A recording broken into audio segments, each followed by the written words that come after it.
Isang lalaki nabagsakan ng basketball ring sa ulo. Dalawa pang basketballista itinuloy ang laro sa ilalim ng tubig. Ang netizens nagdebate. Ang mga video ito, real ba o AI?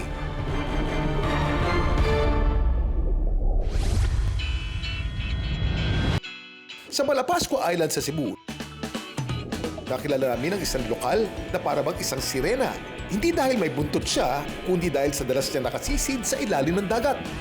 Si Alifer, 3 dekada ng kabalding ang tubig bilang isang spearfisher, tour guide, at underwater athlete. Tingin ko po, wala pang nakakagawa nun. Nagawa ako ng bula, binutasan ko po yung bula tapos nilagyan ko ng buhangin. Siguro natapos yung ring nasa mga 1 week po. At pagkatapos noon, nilagyan na namin dun sa dagat. Sa kanyang Facebook page, kontrobersyal ang video niya na tila naglalaro ng basketball sa ilalim ng dagat. Bagamat marami ang bumilib sa kanyang video, marami rin ang nagtaka at napapatanong kung AI-generated lang ba ito. Kapag sinabing AI-generated ang video, ibig sabihin, hindi talaga tunay ang nasa video. Gawa lang ito ng advanced computer technology na uso na ngayon. Pero AI nga ba ang video na ito ni Alifer? Sa mga nagsasabing AI po yung video ko dyan, punta na lang kayo dito sa amin sa Malapascua Island, Cebu para malaman nyo na hindi AI yung video ko. Totoo po talaga ito. Doable siya pero hindi siya madali. Since na doon nga siya lumaki, so araw-araw niyang ginagawa, kabuhayan nila yan. So na-build up na niya yung skills to be able to extend yung breath hold niya. Pero dahil sinabi ni Alifer na totoong video, may paalalang eksperto. Maging maingat at pangalagaan ang ating kapaligiran.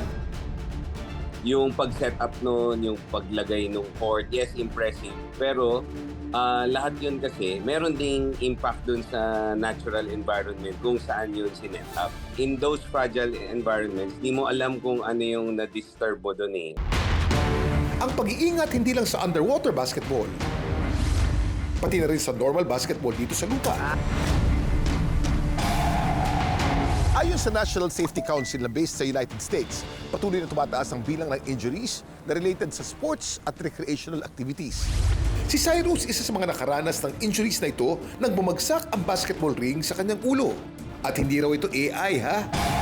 Nakita po namin yung talaga pong pasirana.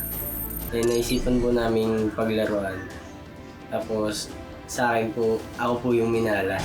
Ayon sa National Safety Council sa USA, anong sports at recreational activities ang prone sa aksidente o injuries? Okay. Ikaw. Basketball is correct. Soccer. Soccer is correct. Football is correct. Volleyball. Walang volleyball, Brad. Pag nasabi na, hindi na pwede ulitin. Pag nasabi mo na, yung pareho, asensya ka na. Okay, yan. Boxing! Kagulat-gulat, pero boxing wala ron, Brad. O, ito na lang, isa na lang. Pag tama ang sagot mo, ikaw na. Ano? Swimming is correct! Balikan natin si Cyrus na nabagsakan ng basketball ring.